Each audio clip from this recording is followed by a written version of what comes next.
mga kapuso, natakot ba kayo? O siya, kalma na.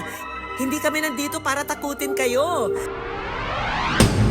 kundi para aliwin kayo sa mga Halloween pasyalang over sa katatakutan.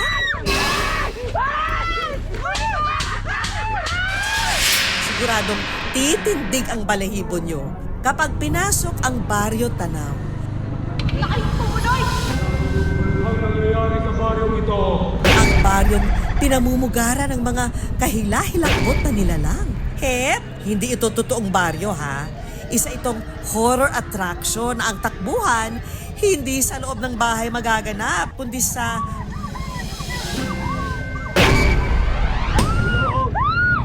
trail. Dito yan sa isang pasyalan sa San Mateo, Rizal. So since napapanahon din, katulad ng horror Halloween natin, so why not we bring on our Museum Adventure Park na maging parte ng kanilang horror experience.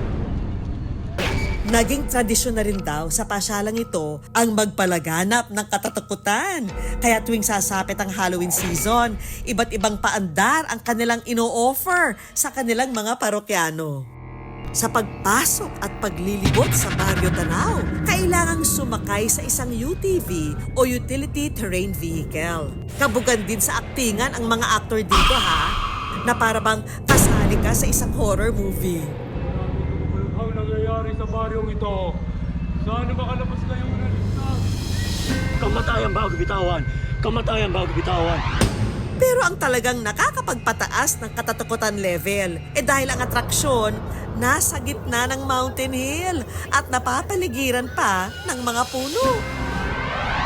Ang content creator na si Julia, na Face of Binibini 2023 at Miss World Philippines Finalist 2019, kumasa sa hamon ng good news. Face your fear at pasukin ang horror trail. Nakita ko lang siya sa Facebook, tapos ni-refer siya sa akin na itry ko nga daw kasi hanggang November 2 lang siya. So ayun, tinry namin siya ng mga friends ko. Si Julia, sakay ng UTV, pinasok na ang Baryo Tanaw.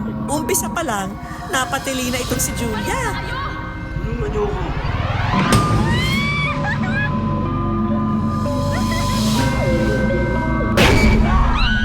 Ang level up na takot at kaba nitong si Julia. So props, talagang pinagandaan talaga siya and parang nandun ka talaga sa scene. Yung kapag nanonood ka ng mga horror, parang nandun ka talaga. Ang galing ng pagkaka-set up, pati yung mga actors, ang galing. Tutuwa po ako kapag may natatakot o kaya may mga umiiyak po kasi po ano po yung pag-acting namin po, effective po. Bali, ako na po yung nasa dulo eh. Tatakutin ko na po sila, tapos hahabulin. Tapos parang papasok po ako sa UTV po or tatalonan ko po sila. Hindi naman po ako matatakotin sa totoong buhay, pero kapag nakikita ko silang natatakot, parang mas na-eager po yung self ko na manakot. Pero ang talaga raw winner. Sobrang happy ng feelings kasi parang bumalik ka sa pagka-childhood mo. Yung mga pinapanood mo nga lang, pero ito parang real life mo siyang may experience. Ang saya. Bukas para maghasik ng katatakutan ang Baryo Tanaw hanggang November 2. Nag-i-start siya sa 300 pesos na entrance fee natin. Kasama na po doon yung pag-briefing natin, experience sa pagsakay sa UTV at lahat-lahat. Itong ghost town sa bayan ng Baliwag sa Bulacan. Natahanan daw ng iba't ibang nakakakilabot na nilalang. Nagsimula itong ghost town way back 2002. Inspiration ko dito is una yung mga horror house sa US. And tapos yung kinalakihan namin na ancestral house. Dahil lumaki kami sa isang ancestral house na 100 years na mahigit. So lagi namin libangan, lalo na pag weekend, yung takutan. Sino ba naman ang hindi manghihilakbot kapag ang sumalubong sa'yo itong zombie sa kulungan? Siguradong tatayo ang balihibo mo kapag bigla kang sinunggaban ng nakakatakot na white lady. At sinong hindi masisundak kapag bumungad na sa'yo itong lalaking may hawak na chainsaw? Takbo na mga kapuso! Sa loob po ng Ghost Town, meron po kaming almost 60 characters. Isa sa mga nagpapatalon sa puso ng mga pumapasok dito, ang scare actor na si Angelo na gumaganap na zombie. 3 taon na ako nagiging actor sa horror house.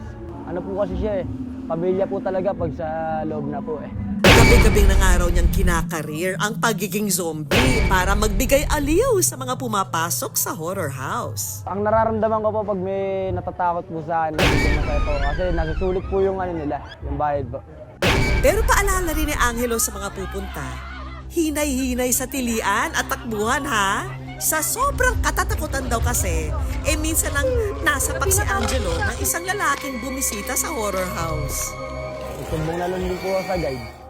Pag binalikan po, baka masaktan lang po ulit Ang grupong LCUP volleyball team na namataan namin sa Ghost Town, sinamahan namin sa pagpasok sa horror house.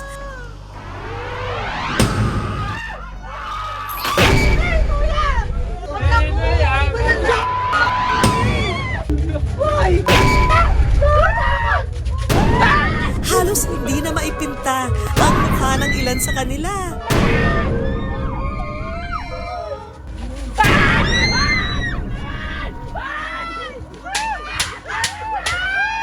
Get ready guys! Dahil papunta pa lang kayo sa climax. Ang barkada, halos magkawatak-watak na nang biglang sugurin itong nakasisindak na nilalang na may bit-bit na chainsaw.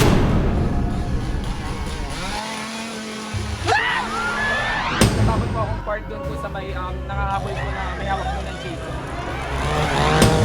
Una ko pong napansin sa mga kasama ko, yung pong takot po nila na sigawan nila. Bukas ang atraksyon mula alas 6 ng gabi hanggang alas 12 ng hating gabi. Natatagal hanggang November 2. Kaya ano pang hinihintay nyo? Punta na! Ngayong undas, get on your feet at huwag papatay-patay. So good na sa mga pasyalan. Siguradong tanggal ang stress. Happy pa ang buong tropa.